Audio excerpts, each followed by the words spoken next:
videos on this channel, I attempted a challenge I knew was going to be almost impossible going into it. Surviving 300 rounds on cornfield without removing any corn and only allowing myself one power to work with, a portable lake. Last time we managed to survive into the 260s. Today, with one more year of experience on our backs, we return for a rematch. Strap in as we face this year-old challenge once more.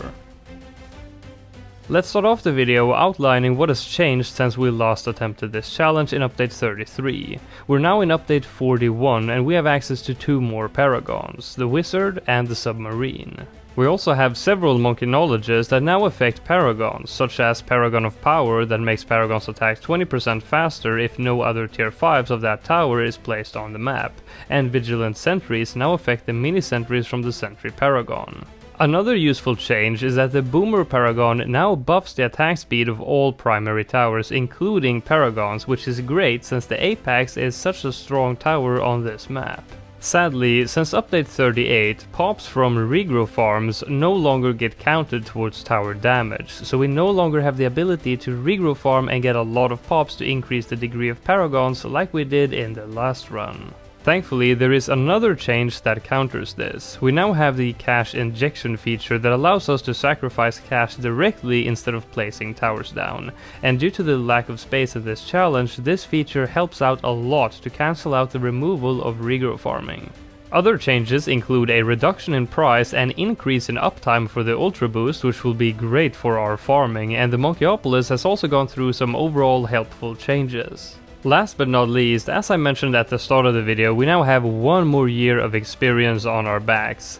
1 year of me making videos, doing difficult challenges and explaining many different aspects of the game has forced me to learn and become a lot better. We begin the game by farming using a bank, a bloon trap and a rubber to gold, and our free dart monkey will be placed in the bank to handle some early camo bloons later on. Once the bank becomes full, we collect the cash, upgrade it to tier 4 and then deposit our money back into the bank. Once the bank is about to become full again, we use the loan ability and then collect and sell the farm in order to get a discount village and then build a BRF. After that, we will upgrade the village to tier 4, meanwhile we remember to retarget the trap over and over to increase its uptime.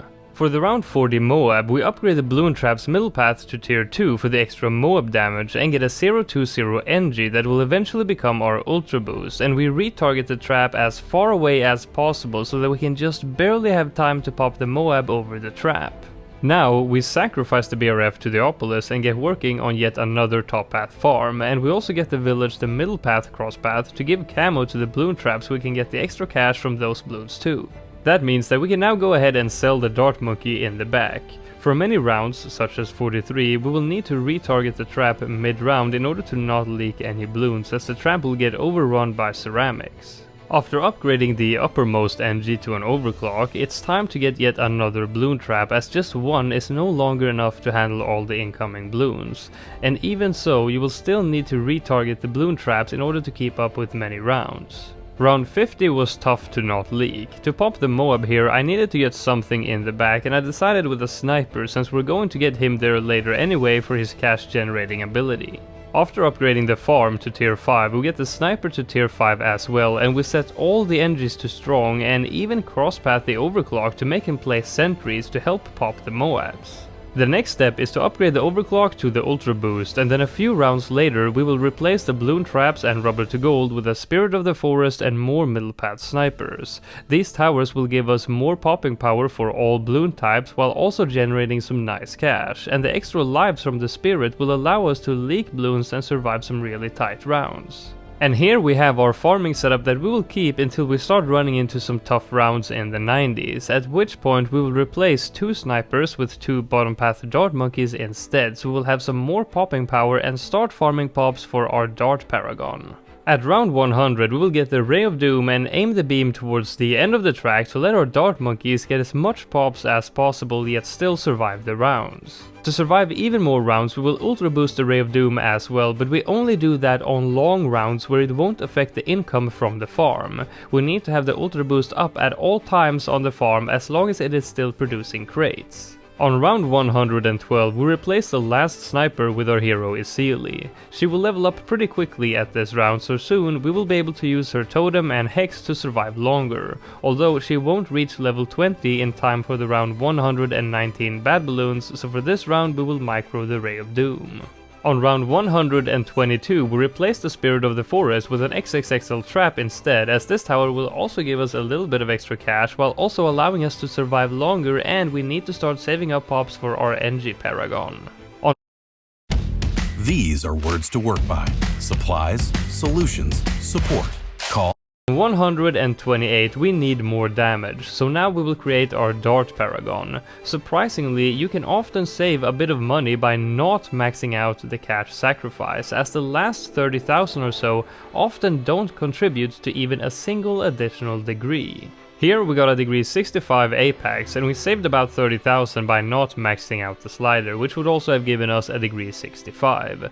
Last time we attempted this challenge we placed a Dart Monkey here at the bottom and the Ninja up top, but this time we will switch it around, as that will yield more damage for the both of them. We also had to sell Isili in order to fit the tier 5 sacrifices, but that's fine because we won't need her for a while anyway now that we have the Paragon, and she will level up very quickly once we decide to get her back anyway.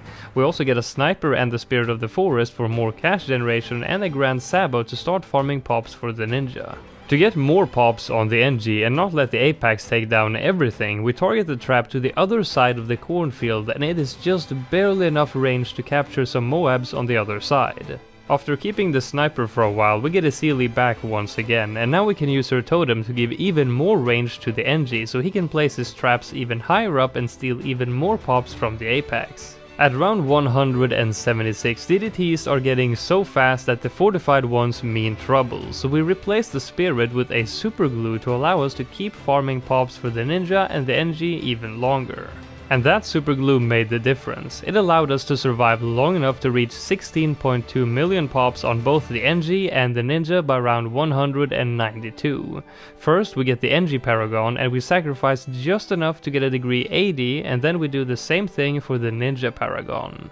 We now have some more defense. We get the Ultra Boost back for the farm, and we get a Wizard Lord Phoenix to farm pops with the Magus Perfectus. This setup is pretty strong, so we will be able to keep it for quite a while.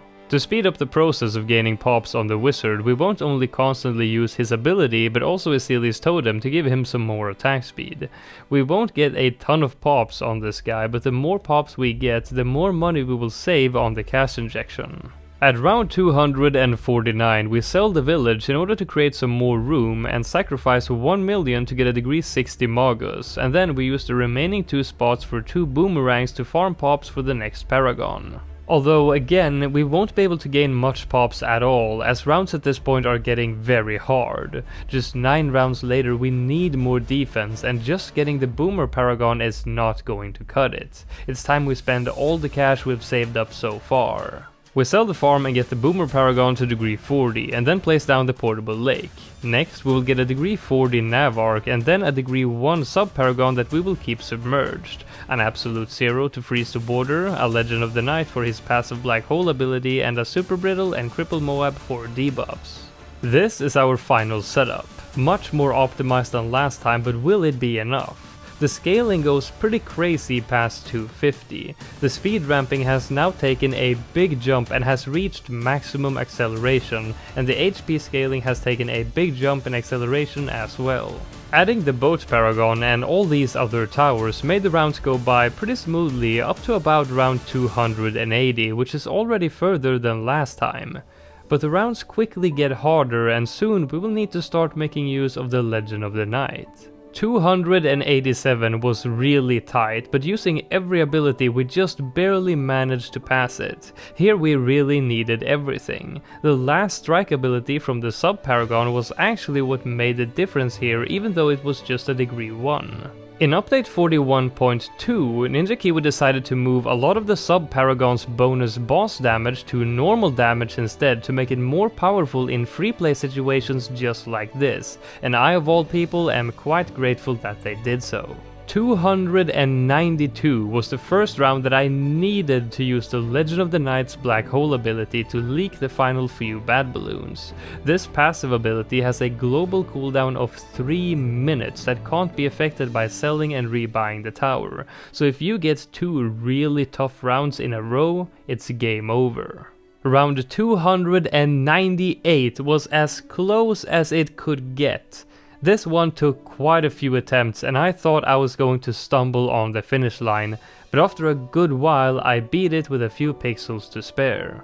Round 299 was impossible to beat without the Legend of the Night, but with it there was just enough time for the black hole to remain open to catch the last 2 bad balloons. And here we are 1 year later, round 300 without removing any corn. This is what makes an evolving game so much fun. If it's not possible today, use the time to get better and wait for the right time to strike again. Leave the video a like if you enjoyed it, use code MACANRULES in the